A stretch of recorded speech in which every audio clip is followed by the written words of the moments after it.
আজকে আমাদের ঝিনাইদহ 2 আমরা উপজেলা নির্বাহী অফিসারের কাছে ঝিনাইদহ 2 এর মনোনয়নপত্র দাখিল করতে পারলাম সুস্থ শরীরে সবল মনে। এই জন্য শুকরিয়া আদায় করি সর্বপ্রথম মহান আল্লাহ তাআলার কাছে।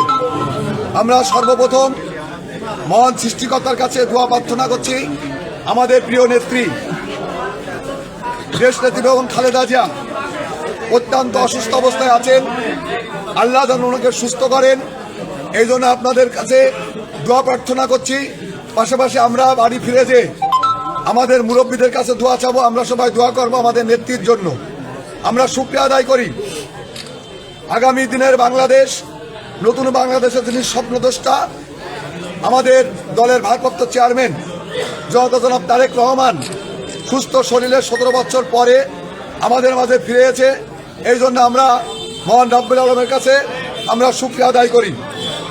আপনারা এখানে যারা উপস্থিত হয়েছেন আজকে এই মনোনয়নপত্র দাখিলের জন্য, সবাইকে জেলা বিএনপির পক্ষ থেকে, আমি প্রার্থী হিসেবে আমার পক্ষ থেকে, আমাদের দলের পক্ষ থেকে আপনাদের অভিনন্দন এবং ধন্যবাদ জানাচ্ছি।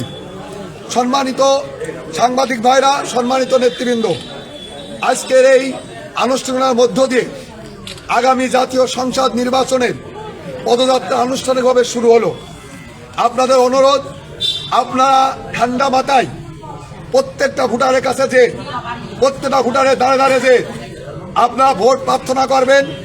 আগামীর বাংলাদেশ, সবার আগে বাংলাদেশ, নতুন বাংলাদেশ, আধুনিক বাংলাদেশ, এই বাংলাদেশের স্বপ্ন দেখছি যেখানে থাকবে না কোনো বৈষম্য, প্রত্যেকটা মানুষকে হবে আত্মনির্ভরশীল, উন্নয়নের বাংলাদেশ, মডেল দেশ বাংলাদেশ। সেই দেশের যে স্বপ্ন, এই স্বপ্ন আমরা জানো এই জনগণের ভোট নিয়ে, এই নির্বাচন এলাকার ভোটের মাধ্যমে আমাদের নেতা তারেক রহমানের হাত ধরে আধুনিক জেনাদা রূপান্তর করতে পারি, এই স্বপ্ন বাস্তবায়ন করতে পারি। এই জন্য প্রত্যেকটা মানুষের কাছে যায় আপনারা ধানের শীষের পক্ষে ভোট করবেন। এইটা হচ্ছে আপনাদের কাছে আকুল আবেদন, আকুল নিবেদন।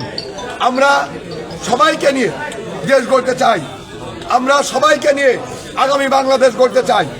আগামী বাংলাদেশ হবে নতুন বাংলাদেশ, হবে সন্ত্রাসমুক্ত, দুর্নীতিমুক্ত, আইনের শাসন এবং প্রতিষ্ঠিত বাংলাদেশের যে স্বপ্ন দেখেছিল আমাদের শহীদ রাষ্ট্রপতি জিয়াউর রহমান, সেই শহীদ রাষ্ট্রপতি জিয়াউর রহমানের সুযোগ্য সন্তান তারেক রহমানের হাত ধরে নতুন বাংলাদেশের সমৃদ্ধিশীল বাংলাদেশ, উন্নয়নের বাংলাদেশ, সন্ত্রাস দুর্নীতিমুক্ত, আইনের শাসনের বাংলাদেশ, গণতন্ত্র প্রতিষ্ঠিত বাংলাদেশ এবং স্বাধীন সার্বভৌমত্ব রক্ষার বাংলাদেশ প্রতিষ্ঠা করতে পারি।